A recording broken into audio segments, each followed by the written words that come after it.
തീർച്ചയായിട്ടും ഇതിനകത്ത് ഈ സ്വർണത്തിന് പകരം സ്വർണം എന്ന് പറഞ്ഞൊരു കേസ് ഒരിക്കലും നമുക്ക് ഇത് ചെയ്യാൻ പറ്റുന്ന സ്വർണത്തിന് പകരം സ്വർണം എന്ന് പറഞ്ഞ ഒരു കാര്യം നമുക്ക് ഇത് ചെയ്യാൻ പറ്റുന്ന ഒരു കാര്യമല്ല. കാര്യം ഇത് യഥാർത്ഥത്തിൽ എന്താ പറയുക, ഈ പാളി തന്നെയാണ് തിരിച്ചു കിട്ടേണ്ടത്.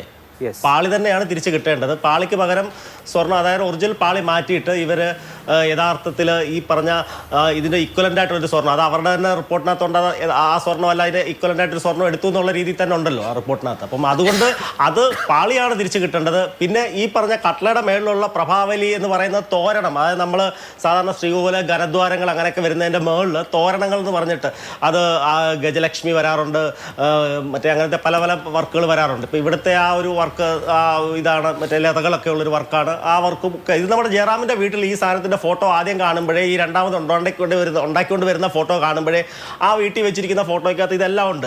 ഈ പറഞ്ഞ പ്രഭാമണ്ഡലവും ഈ പറഞ്ഞ കട്ട്ളയുടെ പാളി തന്നെയല്ല, അത് മൊത്തം വിടർത്തി ഇങ്ങനെ വലിയൊരു ഒറ്റ ഫ്രെയിമായിട്ട് ഇങ്ങനെ വെച്ചിട്ടുള്ള ഫോട്ടോ നമ്മൾ കണ്ടിട്ടുണ്ട്. അപ്പം ഇതെന്ന് പറയുന്നത് ഇവർ പ്ലാൻ ചെയ്ത് ഈ ഒരു സമയത്ത് ഈ 2019 നടന്ന ഒരു മോഷണം തന്നെ അല്ല. ഉണ്ണികൃഷ്ണൻ പോറ്റി അവിടെ എത്തിയപ്പോൾ മുതൽ സീരിയസ് ആയിട്ട് കുറേ കൊള്ളകൾ നടത്തി. 2009 ആദ്യത്തെ കലശക്കുടങ്ങൾ പോയിട്ടുണ്ട്. നമ്മുടെ വിജയമല്യ ചെയ്ത് തന്നെ ആദ്യത്തെ കലശക്കുടങ്ങൾ 2009 എടുത്തിരിക്കുന്നത്. അപ്പം അത് കഴിഞ്ഞിട്ട് ഇങ്ങോട്ട് കൊടിമരം പോയിട്ടുണ്ട്, വാജിവാഹനം പോയിട്ടുണ്ട്, അഷ്ടദിക്ക് പോയിട്ടുണ്ട്. അപ്പം അങ്ങനത്തെ ഒരുപാട് കൊള്ളകൾ ഇതിനകത്തുണ്ട്. അതിനകത്ത് ഈ ഒരു സംഭവം മാത്രം നമ്മളിപ്പോൾ ഓരോന്നായിട്ട് കയറി വരുന്നത്. ഇന്നിപ്പോൾ പുതുതായിട്ട് വെളിവാക്കപ്പെട്ട ഇങ്ങനെ സാധനം, ഇത് ആദ്യം മുതലേ ആ ഒരു കട്ടള എന്ന് പറയുന്ന വാക്കിൻ്റെ കൂടെയുള്ള വാക്കുകളായിട്ട് 7 പീസായിട്ടാണ് നമ്മൾ ഒറ്റ ഇതായിട്ടാണ് പറഞ്ഞുകൊണ്ടിരുന്നത്. പക്ഷേ ഇപ്പോൾ അതിനെ വ്യത്യസ്തമായിട്ട് പ്രഭാമണ്ഡലം എന്നൊക്കെ പറയുന്നു എന്നുള്ളത് അതിൻ്റെ വ്യത്യാസമുള്ളത്. പക്ഷേ ഇതിനകത്ത് പറഞ്ഞാൽ ഈ കൊള്ളക്കകത്ത് ഈ ഉണ്ണികൃഷ്ണൻ പോറ്റി എന്ന് പറയുന്ന ഒരു കൊള്ളക്കാരനെ ഒരു ടീമായിട്ട്, ഈ ഭണ്ഡാരി, ഈ പറഞ്ഞ ഗോവർദ്ധൻ, ഇവരൊരു ടീമായിട്ട് തന്നെയാണ് ഇതിനകത്ത് വർക്ക് ചെയ്തിട്ടുള്ളത്. ഇവർ കാലാകാലങ്ങളിൽ ഈ പറഞ്ഞ തന്ത്രിമാരെയും ഈ പറഞ്ഞ പോറ്റിമാരെയും ബാക്കി പോറ്റിമാരെയും, ഇയാൾ ഒരു കാര്യം നമ്മൾ മനസ്സിലാക്കേണ്ടത്, ഇയാളൊരു കീഴ്ക്കഴകമാണ്, അയാൾ തൂപ്പുകാരനാണ്, ക്ഷേത്രത്തിനകത്തെ തൂക്ക് നായക്ക്. ഇയാൾ ഇതുവരെയും ശബരിമല ശാസ്താവിനെ പൂജ ചെയ്തിട്ടില്ല, പൂജ ചെയ്യാനുള്ള അധികാരം അയക്കില്ല. അത് മേൽശാന്തിക്കോ കീഴ്ശാന്തിക്കോ ഒക്കെ ഉള്ളൂ. കീഴ്ശാന്തിയുടെ താഴെയുള്ള ഒരു കീഴ്ക്കഴകം എന്ന് പറയുന്നത്, കഴകം എന്ന് പറഞ്ഞാൽ തൂക്ക് തുടക്കുകയൊക്കെ ചെയ്യുന്ന ആൾക്കാരാണ്. അവർക്ക് ആ ദേവനെ പൂജിക്കാനോ അല്ലെങ്കിൽ അങ്ങനത്തെ പൂജാവിധികളൊന്നും അറിയാത്ത ആൾക്കാരാണ്.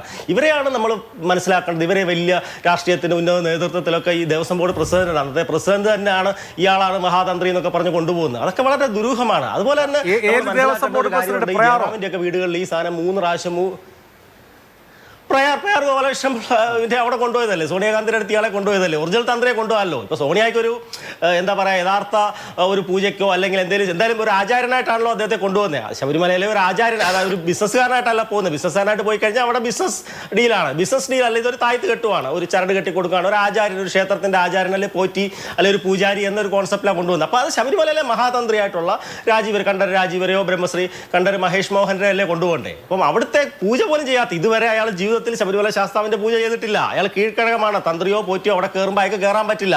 അയാളുടെ പോസ്റ്റ് അതാണ്, കീഴ്ക്കഴകം എന്ന് പറഞ്ഞൊരു പോസ്റ്റാണ്. അപ്പോൾ അങ്ങനെ പോസ്റ്റുള്ള ഒരാളെ കൊണ്ടുപോകുമ്പോഴത്തേക്ക് അതിനകത്തൊരു അവരെയും പറ്റിക്കുമല്ലേ, ബഹുമാനപ്പെട്ട സോണിയാഗാന്ധിയെ പറ്റിക്കുമല്ലേ, ഇയാളാണ് ഒറിജിനൽ തന്ത്രി എന്നും പറഞ്ഞ് കൊണ്ടുപോകുമ്പോൾ അവരെയും പറ്റിക്കുമല്ലേ. അത് ഭയങ്കര ഗുരുതരമായ എന്തൊക്കെയോ ചീഞ്ഞു നാറുന്നുണ്ട് ഇതിനകത്തൊക്കെ. അതുപോലെ തന്നെ ജയറാമിന്റെ വീട്ടിൽ ഈ മൂന്ന് പാളികൾ, നമ്മളിപ്പോൾ ഈ പറഞ്ഞ പ്രഭാമണ്ഡലം, ഇപ്പം ഇന്ന് പുറത്തു വന്നിരിക്കുന്ന പ്രഭാമണ്ഡലം ഒക്കെ ജയറാമിന്റെ വീട്ടിൽ ഇരിപ്പുണ്ട്.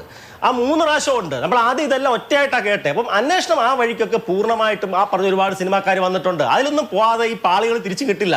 ഇപ്പം തന്നെ രമേശ് ചെന്നിത്തല അദ്ദേഹം എവിടുന്നോ ഒരു സാധനം പറഞ്ഞു, ടപ്പതിൻ്റെ പുറകെ അന്വേഷിച്ചു പോയി. അപ്പം ആദ്യം തന്നെ ഈ പറഞ്ഞ ഈ തന്ത്രിയുമായിട്ടുള്ള ബന്ധം, ഈ പറഞ്ഞ 2009 മുതലുള്ള ബന്ധം, ഇതുവരെ ഉണ്ണികൃഷ്ണൻ പോറ്റിയായിട്ടുള്ള ആൾക്കാർ ആരൊക്കെ ഡീലുണ്ട്, ആരൊക്കെ ആയിട്ട് സാമ്പത്തിക ബന്ധമുണ്ട്. അപ്പം അതിനകത്തെ കാര്യങ്ങളെക്കുറിച്ചൊക്കെ ഒരു വ്യക്തമായ അന്വേഷണം പോയാൽ മാത്രമേ ഈ പാളികൾ തിരിച്ചു കിട്ടൂ. പാളികൾ തിരിച്ചു കിട്ടാതെ ഈ അന്വേഷണം ഒരിക്കലും ഇവരാ ക്രൈം ചെയ്തെന്ന് ക്രൈം തെളിയത്തില്ല. കുറേ സ്വർണം ഉണ്ടാക്കിയാലും ഇതാണെന്നുള്ള എങ്ങനെയാണ് അത് വരിക? അത് വെറുതെ ഇതായി പോകത്തല്ലേ ഉള്ളൂ, കേസ് നിലനിൽക്കാൻ പോകുന്നില്ലല്ലോ. അപ്പം പാളി തിരിച്ചു വരണം. അയ്യപ്പ ഭക്തരുടെ എല്ലാം ആവശ്യമാണ്. കാര്യം പാളികൾ തന്നെ അല്ല, മൊത്തം അവിടെ പോയിരിക്കുന്ന എല്ലാ സാധനങ്ങളും തിരിച്ചു വരണം. തിരിച്ചു വന്നാൽ മാത്രമേ നമുക്കൊരു സമാധാനം, ഭക്തർക്ക് എന്നുള്ള രീതിയിൽ ഒരു സമാധാനം ഉണ്ടാകത്തുള്ളൂ. ഇതിൽ രാഷ്ട്രീയപരമായിട്ടുള്ള വ്യത്യസ്തമായ അഭിപ്രായമുള്ള രാഷ്ട്രീയക്കാരുണ്ട്. രാഷ്ട്രീയക്കാരല്ലാത്ത അഡ്മിനിസ്ട്രേറ്റീവ് ഭരണം ഉണ്ടായ കാലത്തും ഇതുപോലത്തെ സമാനമായ രീതി നമ്മുടെ 18 പടി പോയിരിക്കുന്ന 2015 അന്ന് ജയമോർ സാർ, ഇപ്പോഴത്തെ പ്രസിഡന്റായിട്ടുള്ള ജയമോർ സാറാണ് അന്ന് ഹൈ പവർ കമ്മിറ്റിയുടെ ചെയർമാനായിട്ടിരിക്കുന്നത്. 2009 അന്ന് ഗുപ്തൻ സാർ പോയിട്ട് അന്ന് ഒരു അഡ്മിനിസ്ട്രേറ്റീവ് ഭരണമായിട്ട് ഇദ്ദേഹം തന്നെയാണ് അന്ന് ഇരിക്കുന്നത്. അപ്പം രാഷ്ട്രീയപരമായിട്ടോ അല്ലെങ്കിൽ ഭരണപരമായിട്ടോ ഉള്ള എല്ലാ ആൾക്കാരെയും ഇവർ തെറ്റിദ്ധരിപ്പിക്കുകയോ അല്ലെങ്കിൽ പങ്കാളികളാക്കുകയോ അല്ലെങ്കിൽ എന്താ പറയുക, അവർക്ക് ഇഷ്ടമുള്ള രീതിയിൽ മാറ്റിയിട്ടുണ്ട്. അപ്പോൾ ഈ ഉണ്ണികൃഷ്ണൻ പോറ്റി ആൻഡ് കോ എന്ന് പറയുന്ന ആ ഒരു കമ്പനിയുടെ പുറകിൽ ആർക്കൊക്കെ ബന്ധമുണ്ട്, ആ ബന്ധങ്ങളെല്ലാം വിശദമായി പരിശോധിച്ചാൽ മാത്രമേ, അത് ഒരാളെ വിടണ്ട, കുന്തം പോയാൽ കുടത്തിലും തപ്പണം എന്ന് പറയുന്ന പോലെ എല്ലാവരെയും തപ്പുക, എന്തായാലും അത് തിരിച്ചു കിട്ടുമെന്ന് തന്നെയാണ് എൻ്റെ വിശ്വാസം.